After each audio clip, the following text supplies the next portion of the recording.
नमस्कार, आप देख रहे हैं स्टेट मिरर हिंदी में। आपके साथ हूं अवनीश शर्मा। एक कथावाचक जो यादव जाति से था, वो मंदिर में श्रीमद् भागवत कथा कह रहा था, लेकिन कुछ पंडितों को ये बात नागवार गुजरी कि एक पिछड़ी जाति का व्यक्ति भगवान की कथा कैसे कह सकता है। उन्होंने न सिर्फ विरोध किया बल्कि अपमान करते हुए उसका सिर मुड़वा दिया। महिला के पैरों पर नाक रगड़वाया गया। इतना ही नहीं, गांव से खदेड़ा भी गया। वजह कुछ और नहीं, सिर्फ जाति का चक्कर है।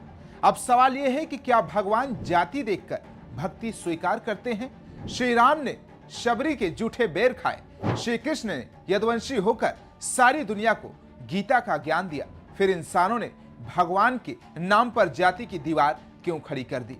जाति कोई अपराध नहीं, लेकिन जातिवाद जरूर अपराध है। धर्म का असली मतलब है समभाव और सबको साथ लेकर चलना। अगर भगवान सबके हैं तो उनकी कथा पर किसी एक जाति का अधिकार कैसे हो सकता है?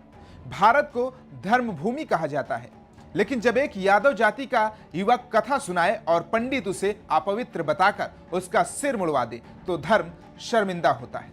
क्या भक्ति का कोई जाति प्रमाण पत्र होता है जो राम सबके हैं, जिनका नाम लेकर हर जाति का इंसान पूजा करता है? उनकी कथा भी क्या अब ऊंच नीच देखकर सुनाई जाएगी? ऐसे पंडित सिर्फ धर्म की ठेकेदारी कर रहे हैं, भगवान की नहीं।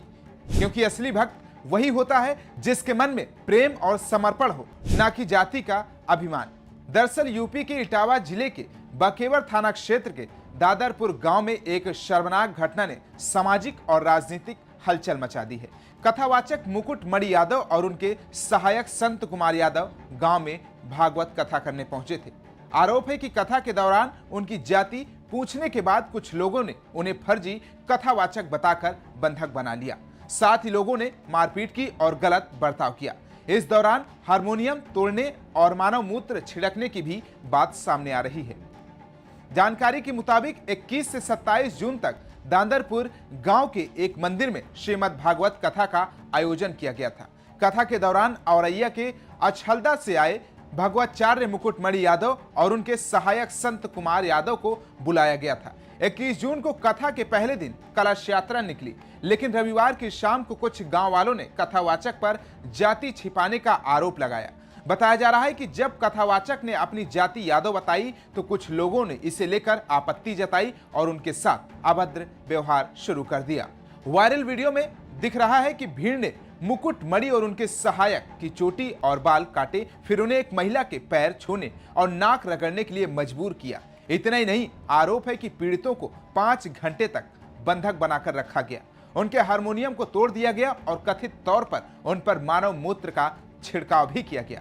इस घटना का वीडियो किसी ने बनाकर सोशल मीडिया पर वायरल कर दिया, जिसके बाद ये मामला अब तूल पकड़ रहा है। अखिलेश यादव का फूटा गुस्सा। समाजवादी पार्टी के राष्ट्रीय अध्यक्ष अखिलेश यादव ने भी इस घटना पर कड़ी प्रतिक्रिया दी है। उन्होंने एक्स पर पोस्ट करते हुए कहा, इटावा के बकेवर इलाके के दादरपुर गांव में भागवत कथा के दौरान कथावाचक और उनके सहायकों की जाति पूछने पर पीडीए की एक जाति बताने पर कुछ वर्चस्ववादी और प्रभुत्ववादी लोगों ने साथ अभद्र व्यवहार करते हुए उनके बाल कटवाए, नाक रगड़वाई और इलाके की शुद्धि कराई। हमारा संविधान जातिगत भेदभाव की अनुमति नहीं देता है। ये व्यक्ति की गरिमा और प्रतिष्ठा से जीवन जीने के मौलिक अधिकार के विरुद्ध किया गया अपराध है।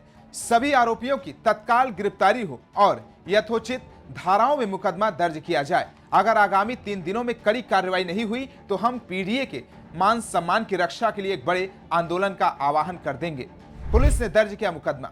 वहीं इस मामले पर वरिष्ठ पुलिस अधीक्षक ब्रजेश कुमार श्रीवास्तव ने बताया कि पीड़ित पक्ष की तहरीर पर मुकदमा दर्ज कर लिया गया है। एडिशनल एसपी के नेतृत्व में जांच की टीम गठित कर दी गई है और दोषियों पर कड़ी कार्रवाई की जाएगी। पुलिस का कहना है कि पीड़ितों से कुछ रुपए भी छीने गए हैं। अब फिर से सवाल यही पुराना है, लेकिन जख्म हर बार नया होता है। क्या इस देश में जाति आज भी इंसान की इज्जत नहीं करती है? इटावा के दादनपुर गांव में कथावाचक मुकुट मणि यादव के साथ जो हुआ वो सिर्फ एक व्यक्ति के साथ अन्याय नहीं हुआ, वो पूरे समाज के मुंह पर तमाचा है।